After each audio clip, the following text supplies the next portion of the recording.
Batman Beyond Number 5, The Firefly Returns, Future Beyond Timeline. Saga 1, God's Monsters and Mortals, Part 1. Mortals Gotham City had never really learned how to sleep. Even decades after the original Batman disappeared into the shadows, the city still carried his scars. The old buildings remained, although most had been rebuilt and replaced. The streets were cleaner in some places and worse in others. The technology had changed everything, but crime had adapted right alongside it. And somewhere above those streets, a red and black figure moved between the buildings.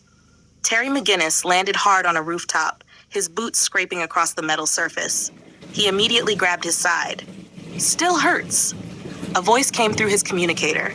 "You broke several ribs." Terry looked over his shoulder. Nightwing stood behind him, older. Much older than the photographs Terry had seen of him. But still carrying himself like someone who had spent his entire life jumping across rooftops. Terry sighed. "I know. You shouldn't be out here. I'm Batman." "That isn't an excuse." "It kind of is." Nightwing shook his head. "You sound like Bruce." Terry looked toward the skyline. "I'll take that as an insult." "It was." Terry smiled beneath the mask. "Good." Nightwing walked toward the edge of the building. According to the police scanner, the escaped inmate we're looking for is somewhere in the industrial district. Terry activated his suit scanners. "Which one?" "Firefly."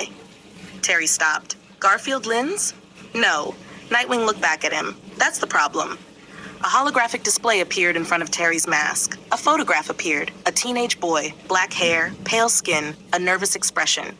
Terry studied the picture. "He's a kid, 16. That's younger than I was when I started." "Exactly." Terry looked back toward the city. "So what's his story?" Nightwing sighed. "He's obsessed with the original Firefly." Terry's expression changed. "Garfield Lynns?" "Yeah." "Fanboy?" "More than that." Nightwing looked toward the horizon. He studied everything about him, the fires, the attacks, the equipment, the newspapers, the police reports. Terry frowned. "And when Lynns became a monster, he apparently thought that made him even more impressive." Terry shook his head. "Great." Nightwing looked at him. "What's wrong?" "I've got to admit." Terry jumped from the roof. "I was hoping we'd get a normal criminal." Nightwing followed. "You work in Gotham." "You know what? Fair point." The two heroes moved across the city. Nightwing used his Eskrima sticks to swing between buildings, while Terry's suit propelled him forward. They eventually reached the industrial district. A large warehouse sat abandoned near the edge of the river. Smoke rose from inside. Terry stopped in midair. "Found him." Nightwing landed beside him. "Don't rush in." "I'm not." Terry opened his wings. "I'm flying in." Nightwing sighed. "That counts as rushing." Terry flew through the warehouse window. Nightwing followed. Inside, the warehouse had been transformed into a workshop. Burned out engines, fuel containers, flamethrower components, old newspaper clippings, photographs of Gotham fires, and right in the center of the room, a costume, a new Firefly suit. It was clearly inspired by Garfield Lynns' equipment, but it had been redesigned with futuristic technology. The armor was smaller, lighter, built for speed. Terry landed. "Wow." Nightwing landed behind him. "Don't touch anything." Terry raised his hands. "I wasn't going to." "You were." "I was thinking about it. That's what I meant." A mechanical sound came from above them. Terry looked up. A figure dropped from the rafters. The teenager landed on the floor wearing the Firefly suit. The helmet's eyes illuminated. Terry immediately raised his fists. "You're Firefly." The teenager laughed. "You're Batman." Terry tilted his head. "Yeah, I knew you'd come." Nightwing stepped forward.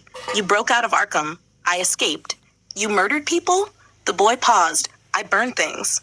"People were inside." The boy looked away. "I didn't mean for that to happen." Nightwing's expression hardened.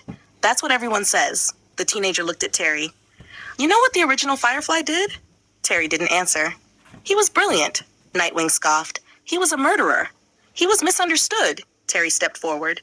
"Garfield Lynns burned people alive." The teenager's helmet tilted. "He became something.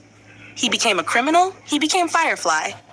The boy ignited the flamethrowers mounted on his arms.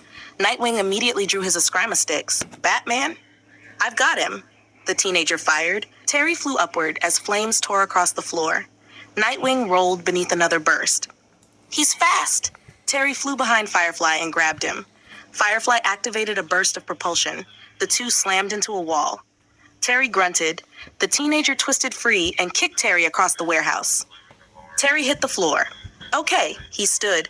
Definitely faster than the old one. Firefly charged. Terry ducked. Nightwing struck him with an Eskrima stick. The teenager stumbled. Terry grabbed him by the armor and slammed him into a support beam. The Firefly suit sparked. The teenager struggled. You don't understand. Terry tightened his grip. Then explain it. I wanted to be like him. Why? Because he wasn't afraid. Terry paused. The teenager continued. Everyone thought he was a monster. He didn't care. He made Gotham afraid. Terry looked at him. You don't need to become a monster to make people afraid. Firefly stared at Batman. You already did. Terry's expression hardened. Yeah. He looked down at the teenager. And that's exactly why I'm telling you not to become one. Firefly tried to activate his flamethrower. Terry quickly disabled the mechanism. The teenager's suit shut down. He collapsed to his knees. Nightwing stepped forward and restrained him. It's over. The teenager looked up at Batman. You really think you can change Gotham? Terry looked toward the city through the broken windows. No. He paused. But I'll keep trying. The police arrived several minutes later. Firefly was taken into custody. Another one of the 15 escaped Arkham inmates had been captured. Terry stood on the rooftop afterward. Nightwing stood beside him. For a while, neither said anything. Then Terry looked over. So? Nightwing glanced at him. You're leaving. Yeah? Again? Yeah, Terry sighed. Why? Nightwing looked toward the lights of Gotham. Me and the old man don't really have a good relationship anymore. Terry understood immediately. Bruce? Nightwing nodded. Yeah. He looked toward the road leading out of Gotham. And I'm needed back home. Bloodhaven. Bloodhaven. Terry smiled. You know, you could stay. Nightwing shook his head. Not this time. Terry looked at him. You think we'll see each other again? Nightwing smiled. You're Batman. He stepped backward. I have a feeling I'll be seeing you again. Nightwing fired his grappling line and disappeared into the night. Terry watched him go. Then he looked back toward Gotham. 15 inmates had escaped Arkham. 2 had now been dealt with. 13 remained. Terry activated his suit. Guess I'd better get started. The wings opened, Batman disappeared into the darkness, and Gotham waited for the next one.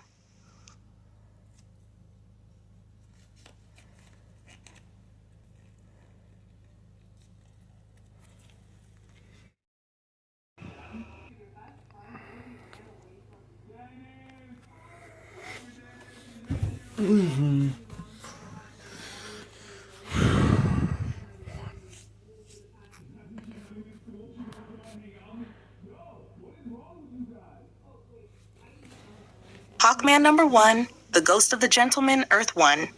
Saga 1, Gods, Monsters, and Mortals, Part 1, Mortals. Long before the Batman became a symbol in Gotham, before the city learned to fear a creature in the shadows, another legend was beginning. The story began with a man who had lived many lives, a man who had died many deaths, a man who could never escape the woman he loved. His name was Carter Hall. Years before he ever called himself Hawkman, Carter Hall was an archaeologist obsessed with the mysteries of ancient civilizations. He spent his life traveling across the world searching for artifacts that other scholars considered worthless. One particular artifact fascinated him more than anything else: an ancient Egyptian blade. The markings on it were unlike anything Carter had ever seen.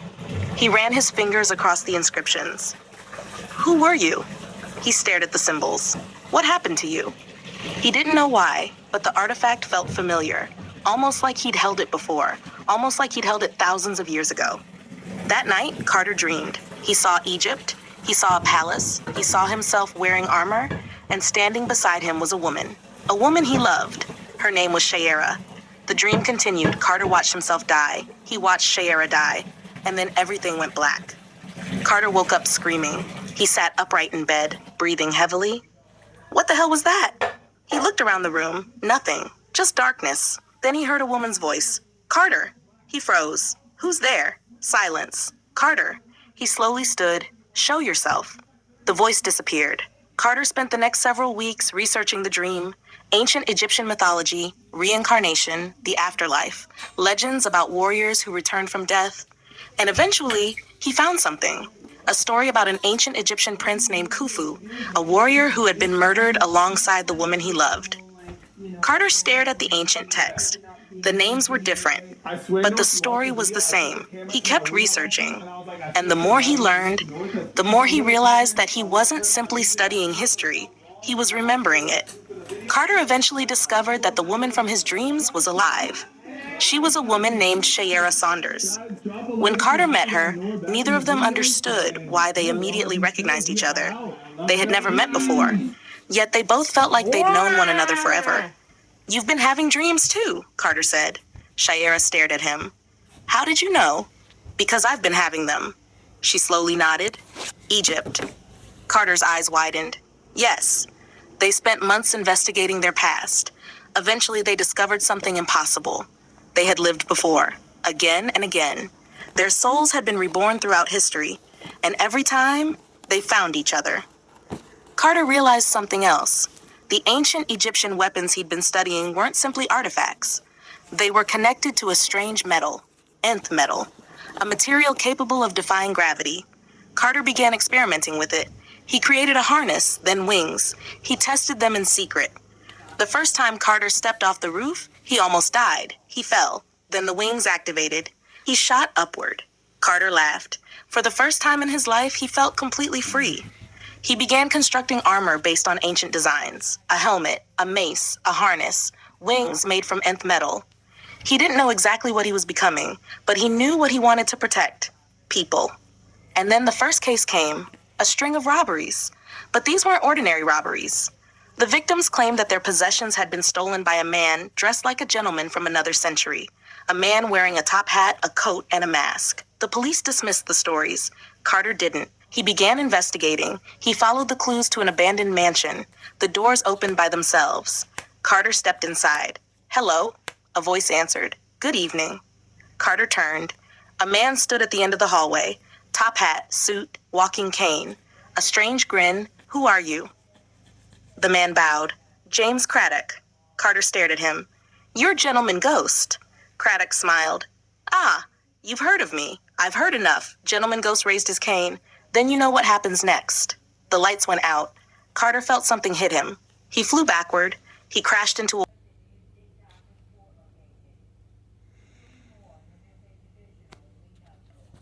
Absolutely.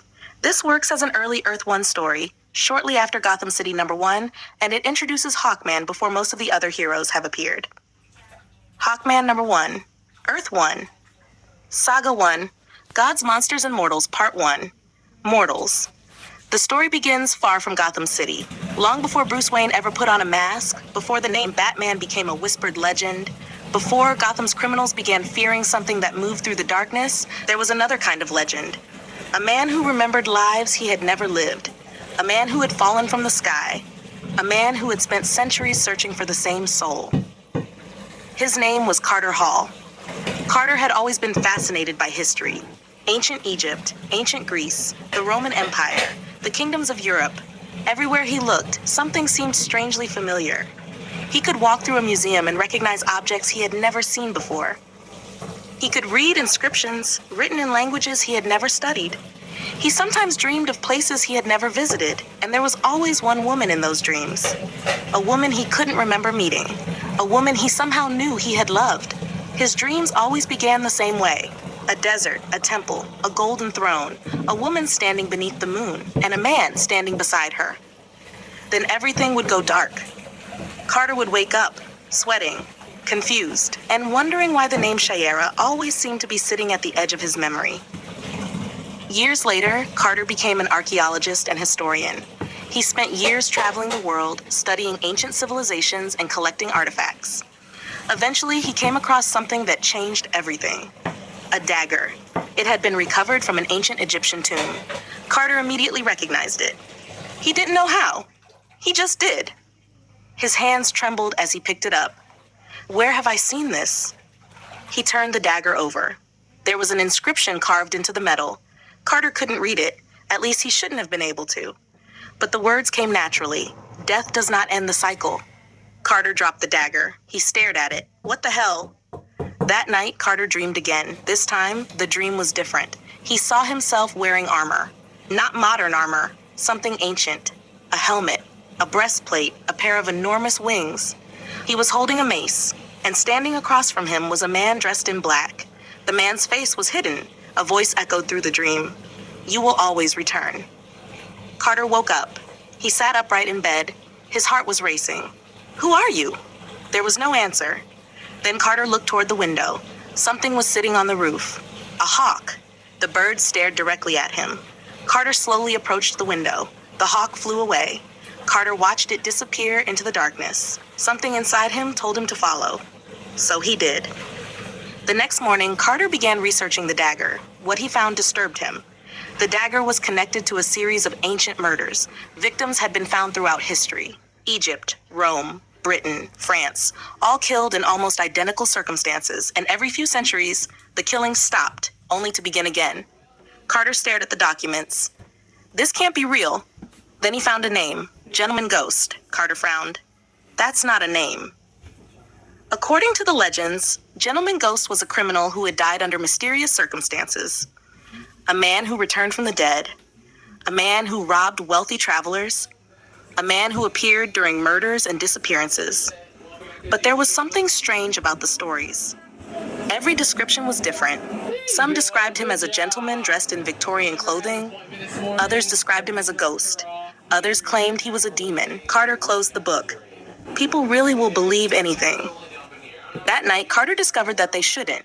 He was walking through a museum after closing when the lights suddenly went out. Carter stopped. The building became completely silent. Then he heard footsteps, slow footsteps, coming from the exhibit hall. Carter reached for his flashlight. "Who's there?" No answer. He switched it on. Nothing. Then a voice spoke behind him. "Looking for something, Mr. Hall?" Carter spun around. A man stood at the end of the hallway. He wore an old-fashioned suit, a top hat, a cape. His face was pale, almost impossibly pale. Carter stared at him. "Who are you?" The man smiled. "I believe you already know." Carter recognized him from the photographs. "You're Gentleman Ghost?" The man bowed. "At your service." Carter stepped backward. "You're supposed to be dead." Gentleman Ghost laughed. "That has never stopped me before." The lights flickered. For a second, the ghost disappeared. Carter looked around. "Where did you go?" "Behind you." Carter turned. Gentleman Ghost swung a cane toward him. Carter barely ducked. The cane smashed into a display case. Glass exploded across the floor. Carter grabbed a nearby metal stand and swung it. The weapon passed directly through Gentleman Ghost. Carter froze. The ghost smiled. "You can't hurt a ghost." Carter looked down at his hands, then back at the apparition. "That's gonna be a problem." Gentleman Ghost disappeared. Carter suddenly felt something strike him from behind. He crashed into the floor. The ghost appeared above him. "You have no idea what you have become." Carter pushed himself up. "What does that mean?" "You are beginning to remember." "Remember what?" "Everything." Gentleman Ghost raised his cane. Carter suddenly heard something. A voice. Not from the ghost. From inside himself. "Fight!" Carter looked toward the museum's Egyptian exhibit. There it was, a golden mace, an ancient weapon recovered from an Egyptian tomb. Carter ran toward it. Gentleman Ghost laughed. "You believe a museum artifact can stop me?" Carter grabbed the mace. The moment his hand touched it, everything changed. Memories flooded into his mind. Egypt, war, death, rebirth, a woman, Shayera, his own voice shouting her name. Then another memory. Wings. He looked at the mace. Something inside him awakened. Gentleman Ghost suddenly stopped laughing. "What are you?" Carter looked at him. "I don't know." He tightened his grip. "But I'm about to find out." Gentleman Ghost attacked. Carter swung the mace. Crack! The weapon struck the ghost. For the first time, Gentleman Ghost screamed. He was thrown across the room. Carter stared at the mace. It worked. Gentleman Ghost slowly stood. "You have returned." Carter stepped toward him. "Returned from where?" The ghost looked almost afraid. "You don't remember?" "No." "You will." That Gentleman Ghost disappeared into the darkness. Carter ran after him. He reached the roof. Nothing. Then something caught his attention. A strange sound. He looked up. A pair of wings spread behind him. Carter stared at the reflection in a nearby window. Huge wings were attached to his back. He slowly touched them. "What?" The wings moved. Carter stumbled backward. He looked toward the sky. The memories came rushing back again. He saw himself flying, fighting, dying, being reborn. Again and again and again. He remembered the name, Qatar. He remembered another, Shayera. Carter looked at the city below him. I remember. The wind moved around him. He stepped toward the edge, then jumped. For one terrifying second, he fell. Then the wings opened. Carter soared into the night sky. He laughed. For the first time in his life, everything made sense. He wasn't simply Carter Hall. He was something older, something that had existed long before him, something that had been waiting. He returned to the museum and began constructing a suit based on the memories. Ancient armor, modern materials, a helmet shaped like the ones he had seen in his dreams, a pair of wings, and the mace. He looked at himself in the mirror.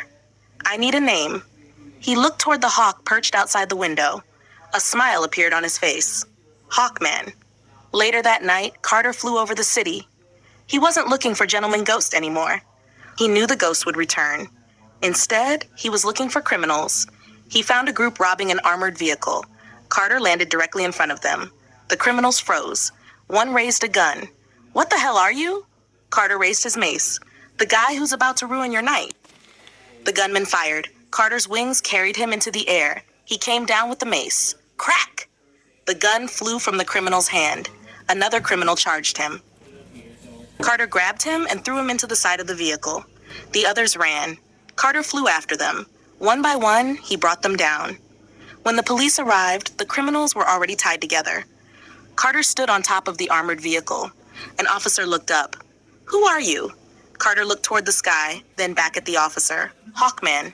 He spread his wings and disappeared into the night. Far away in a dark room, Gentleman Ghost watched. He stared at a photograph of Carter Hall. Then he smiled. The cycle has begun again. Hawkman flew over the city. He didn't know what the future held. He didn't know why he had returned. He didn't know where Shayera was. But he knew one thing. Whatever darkness was coming, he would be ready. And somewhere in Gotham City, another young man was beginning his own journey into the darkness. The Age of Heroes had begun. End of Hawkman number 1. 150 freaking pounds. This is gonna take.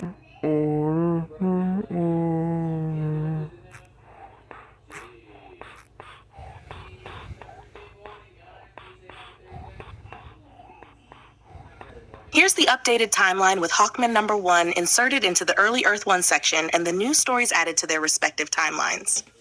Saga 1, Gods, Monsters, and Mortals. Part 1. Mortals. Earth 1 timeline. Early Earth 1. Before the other stories. 1. Gotham City number 1. Ra's al Ghul, the Lazarus Pit, and Wonder City. 2. Hawkman number 1. Hawkman's origin and his first encounter with Gentleman Ghost. 3. Gotham City number 2, the story of Amadeus Arkham 4. Batman Gotham's Night number 0, Rise of the Dark Knight. 5. Batman Gotham's Night Special, Rise of the Bat. 6. Green Arrow, Emerald Archero, Stuck on the Island. 7. Batman Early Days, flashback portions. 8. Batman All in a Day's Work, flashback portions. 9. Batman Gotham's Night number 1, Gotham on Fire. 10. Batman Gotham's Night number 2, Extinguish Fire. 11. GCPD Report number 1. 12. Batman Gotham's Night number 3, The Huntress 13, GCPD Report number 2. 14. GCPD Report number 3. 15. Batman Gotham's Night number 4, Time Runs Out. 16. GCPD Report 4. 7. GCPD Report 5. 18. Batman Gotham's Night number 5, The Ripper Returns. 19. Batman Gotham's Night number 6, The Ripper's End. 20. GCPD Report number 6. 21. Gotham Villains number 1, The Bat Problem. 22. Batman Gotham's Night number 7, The Assassin Contract Part 1. 23. Batman Gotham's Night number 8, The Assassin Contract Part 2, 24. GCPD Report number 7. 25. Batman Gotham's Night number 9, The Assassin Contract Part 3. 26. GCPD Report Volume 2 number 1. 28. GCPD Report Volume 2 number 2. 28. GCPD Report Volume 2 number 3. 29. Batman No One Talks About Them Special. 30. Batman Gotham's Night number 10, The Assassin Contract Part 4. 30. Batman Gotham's Night number 11, The Assassin Contract Part 5. After Batman, Gotham's Night number 11, 32, Batman Early Days, Epilogue. 33, Batman All in a Day's Work, Epilogue. 34, Green Arrow, Emerald Archer number 1. 35, GCPD Report, Volume 2, number 4. 36, GCPD Report, Volume 2, number 4.2. 37, Black Lightning number 1. 38, Batman Gotham's Night, Volume 2, number 1. 39, GCPD Report, Volume 2, number 5. 40, GCPD Report, Volume 2, number 5.2. Newly added after GCPD Report, Volume 2, number 5.2, no additional Earth 1 stories were specified after GCPD Report, Volume 2, number 5.2 in this update. Earth 2 timeline. Continuing after Detective Comics 3. 1. Action Comics number 1. 2. Action Comics number 2. 3. DC Super Pets number 1. 4. Green Lantern Emerald Light number 1. 5. Action Comics number 3. 6. Action Comics 4. 7. Aquaman King of the Seven Seas number 1. 8. Green Arrow Speeding Arrow number 1. 9. Detective Comics number 110. Detective Comics number 211. Detective Comics number 3. Earth S Timeline 1. Shazam The Amazing Adventures of Captain Marvel number 1. Future Beyond Timeline. 1. Batman Beyond number 1, The Return of the Dark Knight. 2. JSA Beyond number 1, The Legacy of the Justice Society. 3. Green Arrow, Arrow Shot Above and Beyond number 1. 4. Batman Beyond number 2. 5. Batman Beyond number 3. 6. Batman Beyond number 4. 7. Batman Beyond number 5. The Firefly returns.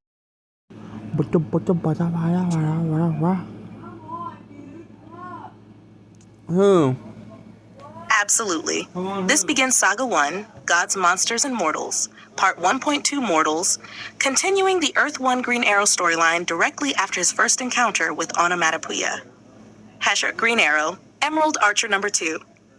The night in Star City was unusually quiet. Oliver Queen stood on the edge of a rooftop looking down at the streets below. The city never truly slept. Cars moved through the intersections, people walked beneath the streetlights, and somewhere in the distance, an ambulance siren echoed between the buildings. Oliver slowly lowered his bow. Something didn't feel right.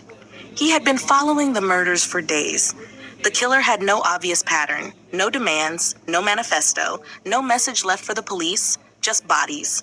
And every time Oliver thought he was getting close, the killer disappeared. Onomatopoeia. That was the name the police had started using. Oliver hated it, not because it was a bad name, because it was accurate. The killer copied the sounds around him. A gunshot, a footstep, a car engine, a scream. Sometimes Oliver wouldn't even know the killer was there until he heard the sound of something happening that wasn't actually happening. Oliver looked across the street. A newspaper box had a fresh edition sitting inside. The headline read, "Star City Murderer Still at Large." Oliver shook his head. Yeah, that's helpful. He fired an arrow across the street. The arrow struck a fire escape. Oliver pulled himself across the gap and landed on the opposite building. He moved silently across the roof. Then he heard it. Click. Oliver froze. Click, click, a gun being loaded. Oliver immediately turned. Nothing. He looked around. Nothing. Then, bang! Oliver ducked. A bullet struck the brick wall behind him. Oliver rolled across the rooftop and pulled his bow. Come on! Silence. Then he heard a voice. Come on! Oliver's eyes narrowed. The voice had copied him perfectly. He slowly stood. Very funny. Very funny. Oliver looked toward the shadows. There. A figure. Dark clothing.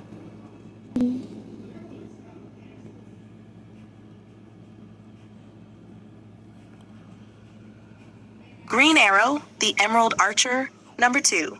The end of sound effects. Saga 1, Gods, Monsters, and Mortals, Part 1. Mortals. Part 1.2, Earth 1 Star City had a way of making the night look beautiful. The lights from the skyscrapers reflected against the ocean. Traffic moved through the streets below, and somewhere in the distance, a police siren echoed between the buildings. Oliver Queen stood on top of a skyscraper, looking down at the city. He pulled his hood tighter around his head. Okay, Oliver, he muttered. You spent years stranded on an island, learned how to shoot a bow, came home, put on green leather, and decided fighting crime was a good career choice. He looked down at the bow in his hand. Still sounds less ridiculous than being a billionaire who dresses like a bat. Oliver smiled to himself. Then his expression changed. Something was wrong. He had been following a string of murders for several nights. East drug dealers, weapons traffickers, organized criminals.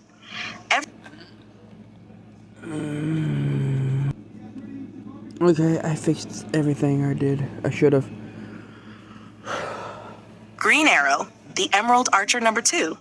The end of sound effects. Star City was quiet tonight. Not peaceful. There was a difference. Peace meant nobody was waiting for something terrible to happen. Quiet meant everyone was waiting. Oliver Queen stood on the edge of a skyscraper overlooking the streets below, his green hood pulled over his head and his bow resting across his shoulder. The city stretched out beneath him. Cars moved through the streets. People walked along the sidewalks. Neon signs reflected against rain-covered pavement. Oliver looked down at the street. Star City, he muttered. Beautiful place. Terrible place to be a criminal. He checked the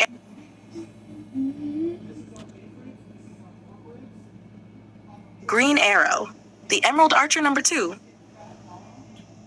Star City was quiet tonight. Not peaceful. There was a difference. Peace meant nobody was waiting for something terrible to happen. Quiet meant everyone was waiting.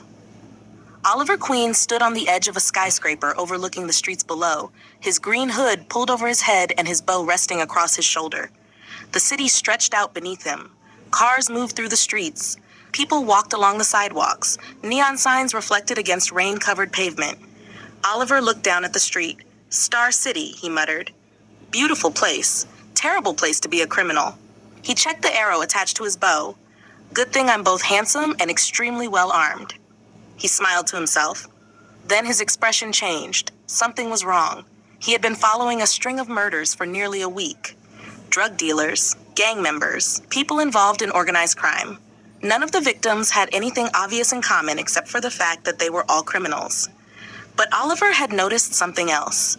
Every crime scene had been strangely quiet. No witnesses, no gunshots, no screams, nothing. Almost as if whoever was responsible didn't make a sound. Oliver pulled out a photograph from his pocket. Another dead drug dealer. A single bullet wound. Oliver looked at the picture.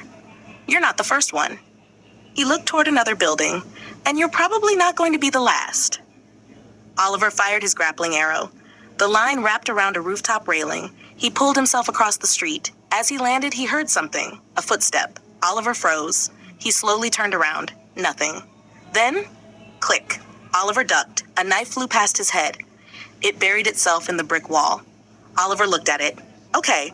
He slowly reached for an arrow. That's new. A figure stepped out of the darkness.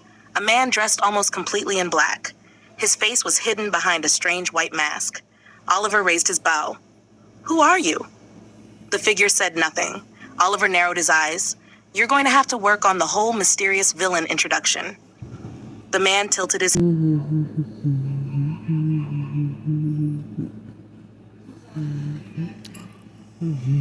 Green Arrow, the Emerald Archer number 2.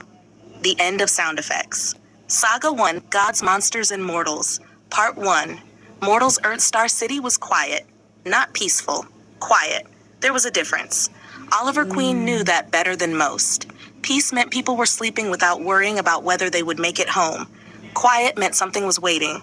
Oliver stood on the roof of an apartment building, his bow resting against his shoulder as he looked down at the streets below. The city lights reflected off the windows of the buildings around him.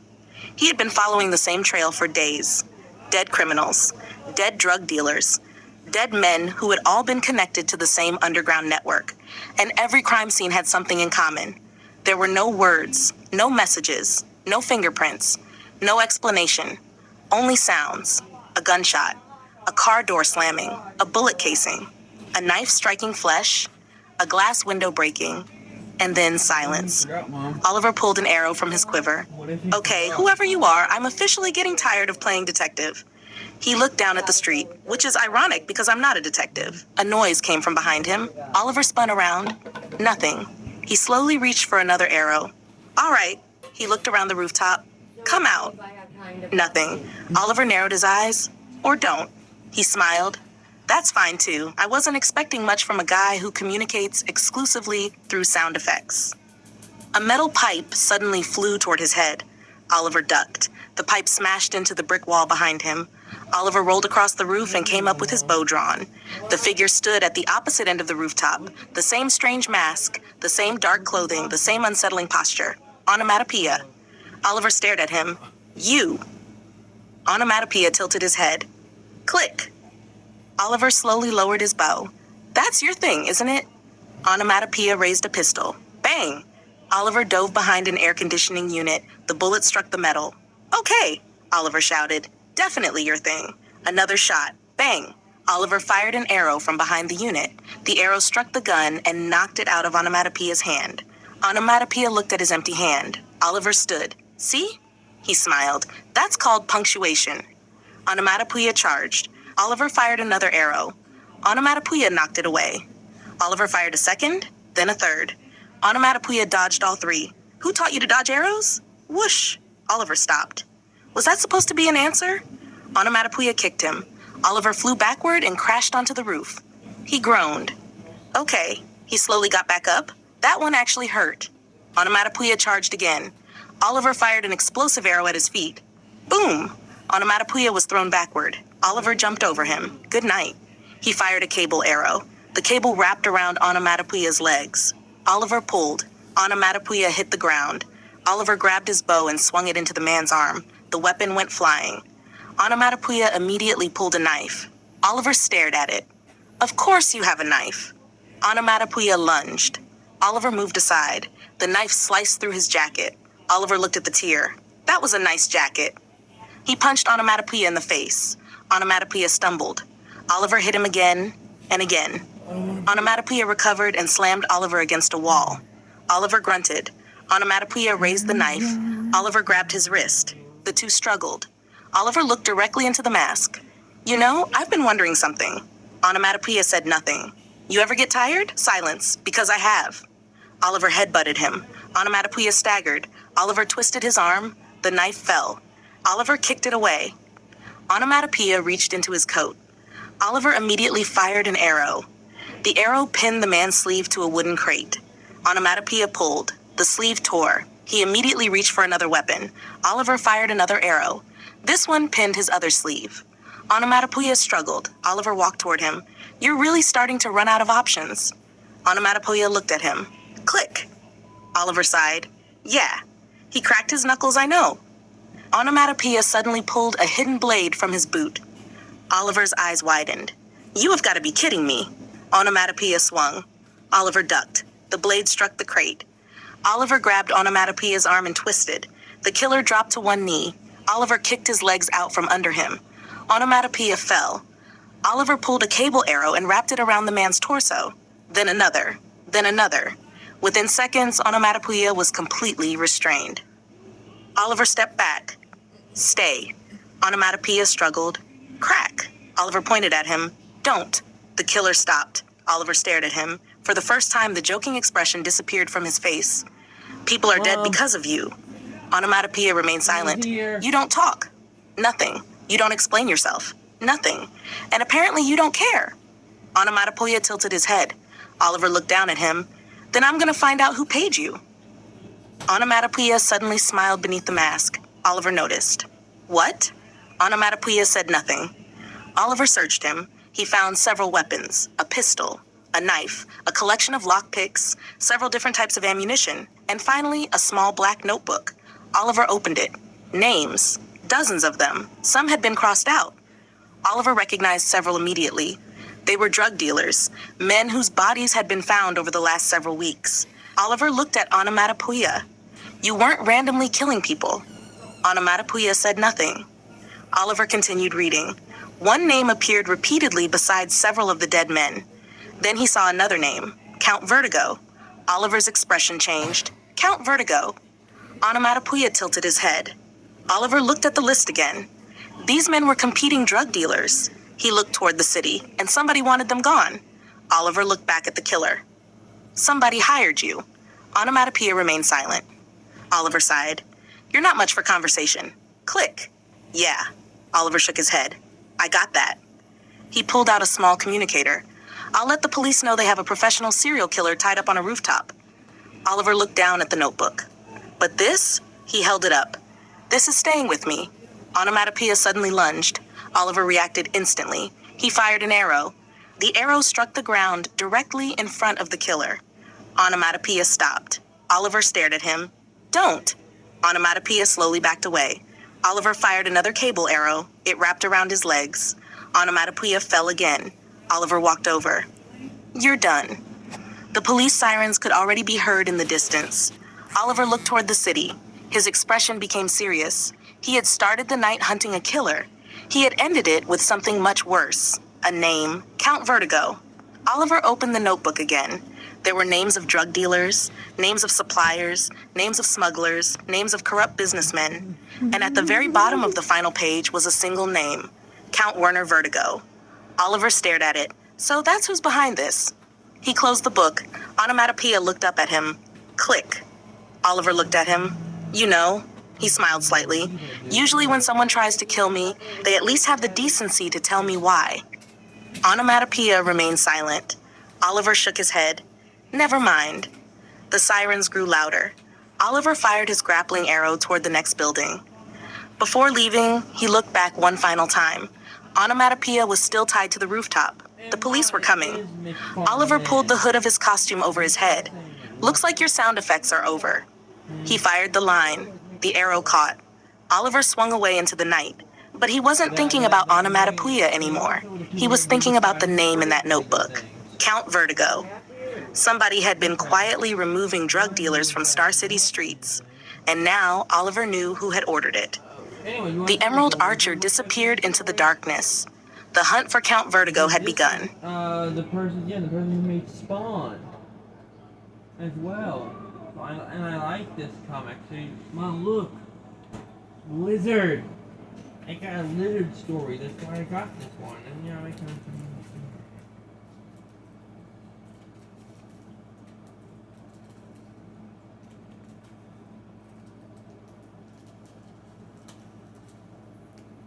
Now we're going to do Batman for the rest.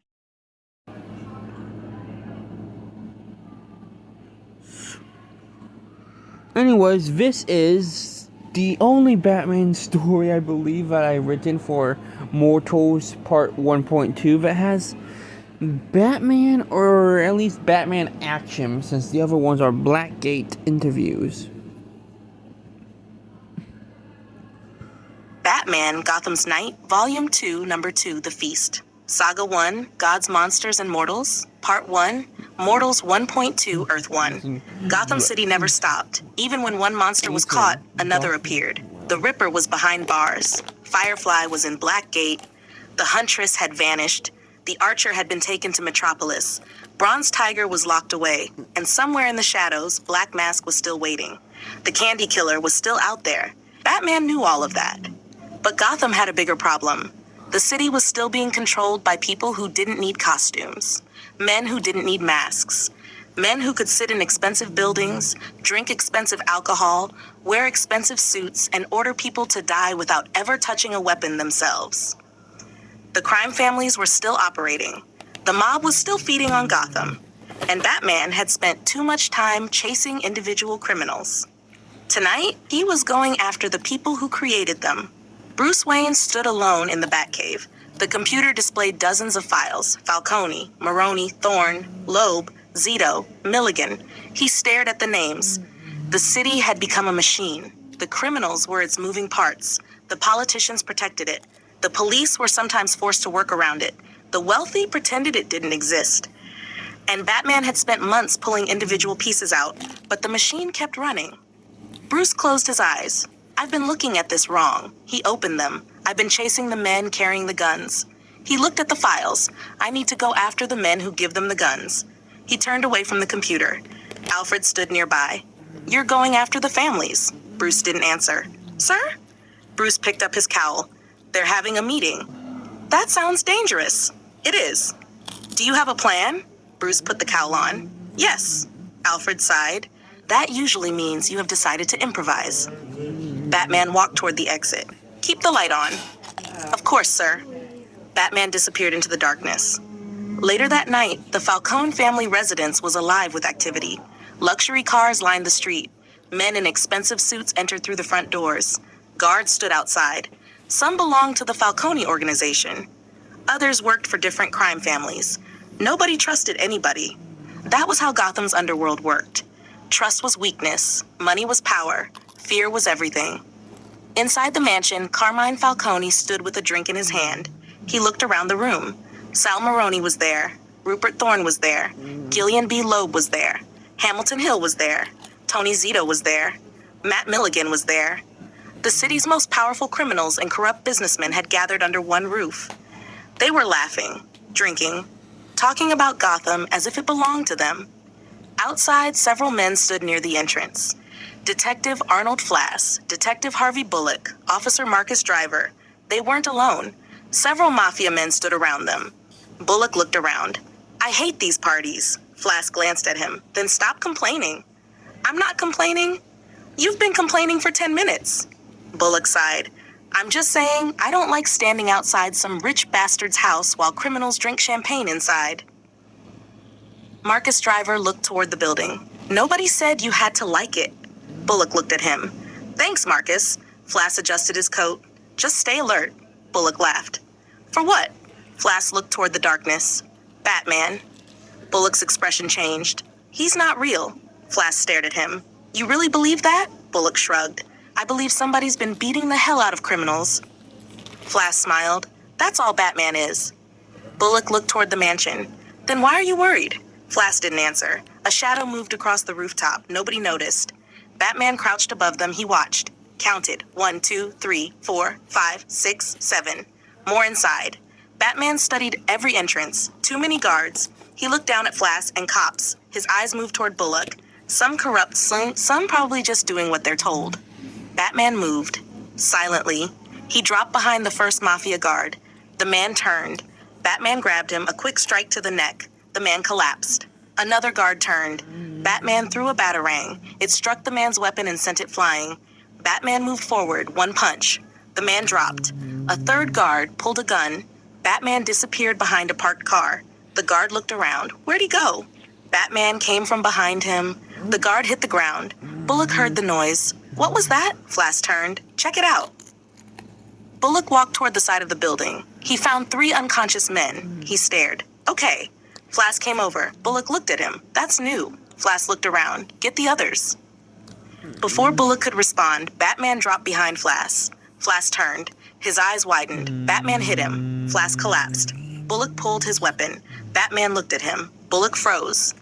For a moment, neither moved. Bullock slowly lowered his weapon. You're real. Batman didn't answer. Bullock looked at the unconscious Flass, then back at Batman. You're not going to kill him. Batman stared at him. No. Bullock nodded. Good. Batman disappeared. Bullock looked around. Where the hell did he go? Marcus Driver raised his weapon. He's inside. Bullock looked toward the mansion. Yeah. Batman was already there. He climbed the side of the building. The mansion's windows reflected the city lights. Batman reached the roof. He moved toward one of the upper windows. Inside, the party continued. Nobody knew what was coming. Batman looked through the glass. Carmine Falcone was speaking. Gotham has always belonged to people willing to take it. Sal Maroni laughed. That's the spirit. Rupert Thorne raised his glass. To Gotham. Hamilton Hill smiled. To Gotham. The others joined in. Batman watched. They think this city belongs to them. He grabbed the window. They think because they have money, connections, and men with guns. The window opened. They're untouchable. Batman stepped inside. The room went silent. Every head turned. Carmine Falcone stared. Sal Maroni lowered his glass. Rupert Thorne froze. Hamilton Hill's smile disappeared. Jillian Loeb looked toward the doors. Tony Zito reached for his weapon. Matt Milligan stepped backward. Nobody spoke. Batman stood in the window. His cape moved slightly in the wind. The room became completely silent. Carmine Falcone finally spoke. Who the hell are you? Batman stepped forward. His voice was calm, cold. You know who I am. Falcone stared at him. Batman looked around the room. At every man, every woman, every person who had profited from Gotham's suffering. Then he spoke. Ladies, gentlemen, nobody moved. You have eaten well. Batman stepped forward. You've eaten Gotham's wealth. Another step. Its spirit. The criminals stared at him. Your feast is nearly over. Batman looked directly at Carmine Falcone. From this moment on, he paused. None of you are safe. The lights flickered. Batman disappeared. The room erupted. Where did he go? Find him. Check the windows. Lock the doors. Falcone turned toward the window. Nothing. Only darkness. Hamilton Hill looked terrified. Rupert Thorne shouted for his men. But Batman was already gone. Outside, the city continued moving. Cars passed. People walked the streets. Nobody knew what had just happened inside that mansion. Nobody except Batman. He stood on a rooftop overlooking Gotham. He looked toward the skyline. The crime families had finally noticed him. And now, they knew something important. Batman wasn't hunting Gotham anymore. He was hunting the people who owned it. The Dark Knight disappeared into the shadows. End of Batman, Gotham's Night, Volume 2, Number 2.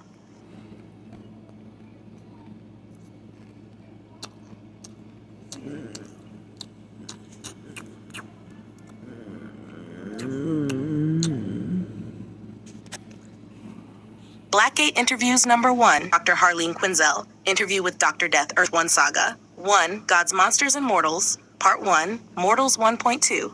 The recording begins with the sound of a heavy metal door opening. A guard steps into the interview room first. Behind him is a woman carrying a folder. Dr. Harleen Quinzel. She sits across from the prisoner. Dr. Death. Dr. Carl Helfern. He sits with his hands secured to the table. He looks completely different from the man who had once walked freely through Gotham. His clothes are prison-issued, his hair is messy, his eyes are tired, but there's still something unsettling about the way he looks at Harleen. Harleen places her folder on the table. Good morning, Dr. Helfern. Dr. Death looks at her. Good morning. Harleen opens the folder. For the record, would you state your name? Carl Helfern. And your occupation? He smiles slightly. Doctor. Harleen looks at him. You're currently incarcerated at Blackgate Prison. I'm aware. You were convicted of multiple offenses involving the use of experimental chemicals on human beings. Allegedly. Harleen raises an eyebrow. Dr. Helfern, you were found with the chemicals. That doesn't mean I used them.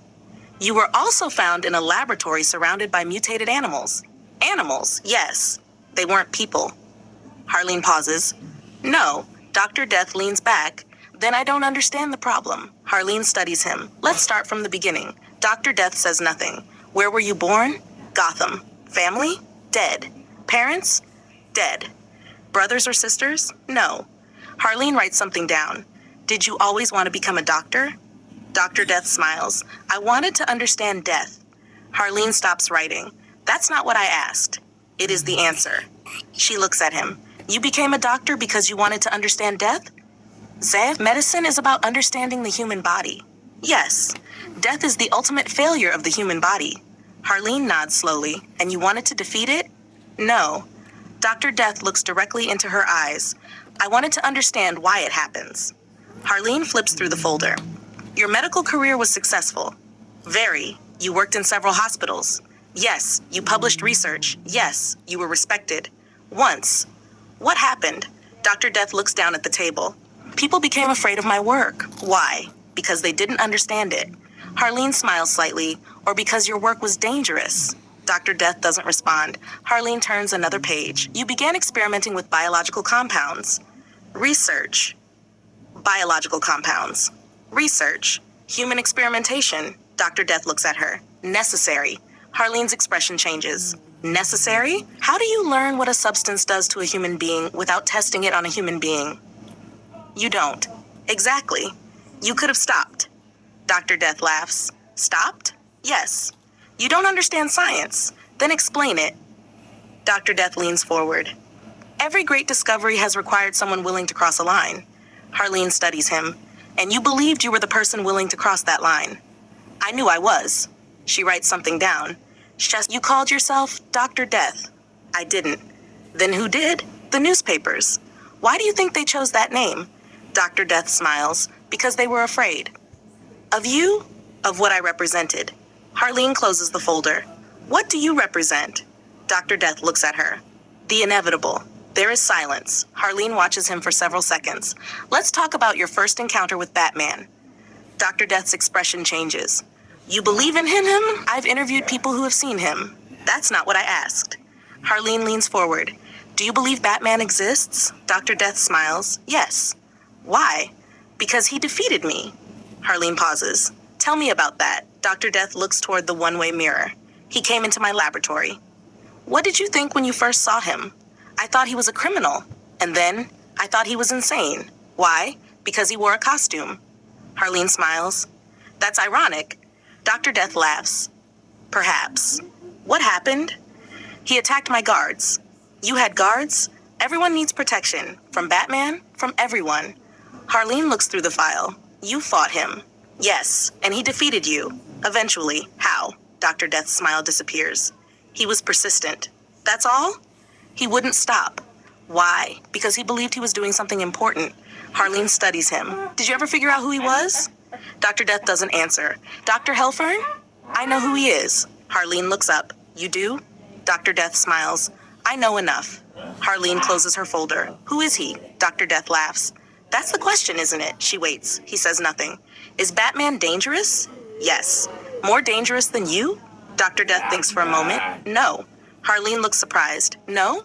Batman has rules. What rules? He doesn't kill. And you? Dr. Death smiles. I don't have that limitation. Harleen writes that down. Do you regret what you did?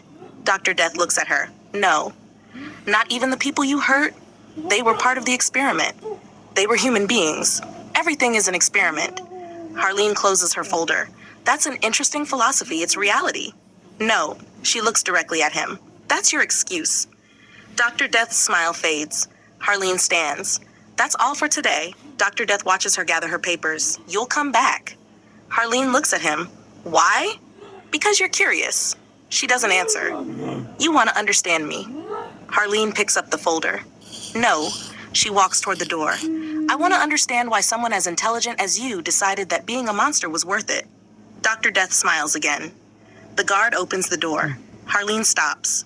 Without turning around, she says, one last thing. Dr. Death looks up.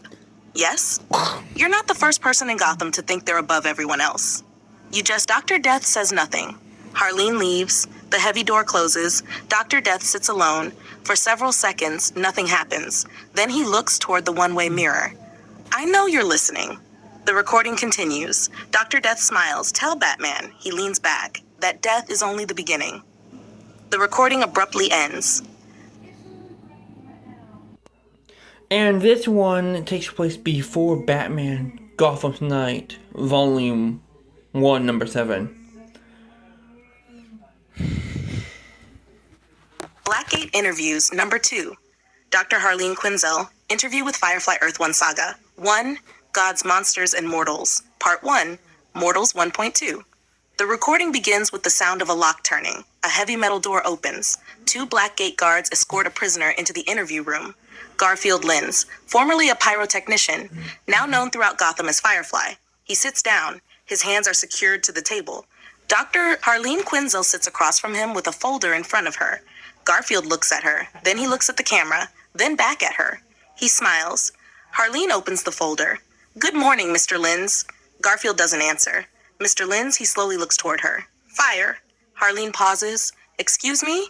Fire. She looks down at her notes. Yes, you've mentioned fire several times in your previous interviews. Garfield smiles. Because you don't understand it. Understand what? Fire. Harleen folds her hands. Then help me understand. Garfield leans forward. You think fire is just heat. Harleen says nothing. You think it's something you light? He points toward the ceiling. Something that burns. He smiles. But that's not what it is. What is it? Garfield looks at her. Alive. Harleen studies him. Fire isn't alive. Garfield laughs. That's what everyone says. Because it's true. No, he shakes his head. You're wrong. Harleen makes a note. How is fire alive? It moves. Smoke moves. Fire moves. Wind moves. Fire chooses. Harleen looks up. Chooses? Yes. Garfield leans closer. It knows what it wants. And what does it want? Everything. Harleen watches him carefully. You burned down several buildings. Buildings. People were inside. Garfield's expression becomes strangely calm. Fire doesn't care. You do. No. You were angry at the people you targeted. Garfield smiles. Fire doesn't get angry. You're not fire. Garfield's eyes narrow. Maybe you're wrong about that too. Harleen writes something down. Why did you burn the Gotham Monarch Theater? Garfield doesn't answer immediately. Because they hurt me. Who? Ed Sprang. Your former employer. Yes. You blamed him for what happened at Panessa Studios. Garfield nods. The fire wasn't my fault. You were responsible for the lighting. I was responsible for the lighting and pyrotechnics. And there was an accident. An accident caused by negligence. Harleen looks at him. And that made you angry. Angry? Garfield laughs. No, he looks toward the ceiling. It made me see. See what? Fire. Harleen pauses. Mr. Lins, why did you burn the nightclub? Garfield smiles. Because she worked there. Your ex-girlfriend. She told me she wanted nothing to do with me. And you burned her workplace. Garfield nods. She was afraid. Did you enjoy that? Garfield thinks. I enjoyed the fire. Harleen watches him. Did you enjoy watching her suffer? Garfield doesn't answer. Mr. Lins, he looks at her. People always ask that question. Why? Because they want me to say yes. Do you? Garfield smiles. I don't care about them. Harleen writes another note. You believe fire is your friend. No. Your weapon? No. Your religion? Garfield laughs. No. He looks directly at her. Fire is family. Harleen stops writing. Family? It never leaves. He looks down at his restrained hands. People leave. Friends leave. Employers leave. Girls leave. But fire, he smiles. Fire stays. Harleen closes the folder for a moment. Garfield, he looks up. Do you understand where you are? Blackgate. Do you understand that you're going to be here for a very long time? Yes. You aren't going anywhere. Garfield laughs. Harleen watches him. What's funny? You. Me? You think these walls can hold me? They can. You think the guards can stop me? They can. You think prison can stop fire? Harleen shakes her head. You're never getting out of here. Garfield suddenly laughs. It's different from his earlier laughter. It's strained, almost gasping. His chest rises and falls heavily. Harleen notices the way he struggles to breathe. Mr. Linz? He continues laughing. Then his laughter suddenly stops. He takes a deep breath. His voice becomes deeper, rougher, likely from the damage done to his lungs. You don't understand, Doctor. He takes another breath. All I need, another breath, is a flicker. He smiles. A spark. He takes another breath. That's all I need to get out of here. Harleen stares at him. The recording stops. Part 2. The interview room door opens. 2 guards enter. Time's up. Garfield stands. His restraints are removed from the table. He is escorted back through the prison. They walk down the long corridor. Garfield looks through the bars as he passes. Other prisoners stare at him. Some whisper, some laugh. One prisoner shouts, "Hey, Firefly!" Garfield stops. The guards push him forward. Keep moving. Garfield smiles. Eventually they reach his cell. The door opens. Garfield steps inside. The door closes behind him. The guards walk away. Garfield sits on his bed. For several minutes, nothing happens. Then someone approaches. A prison visitor. A man wearing ordinary clothes. He stops outside Garfield's cell. Garfield looks at him. You. The man doesn't answer. He reaches into his coat. Garfield's eyes widen. A folded document is pushed through the bars. Garfield picks it up. He opens it. His eyes move across the page. A name, a target, a price. Batman, $50,000. Garfield looks up. Black mask. The man puts a finger to his lips. Don't say his name. Garfield laughs quietly. Why? The man walks away. Garfield looks down at the contract again. $50 million. He smiles. $50 million. He folds the contract. A guard approaches. Back to your cell.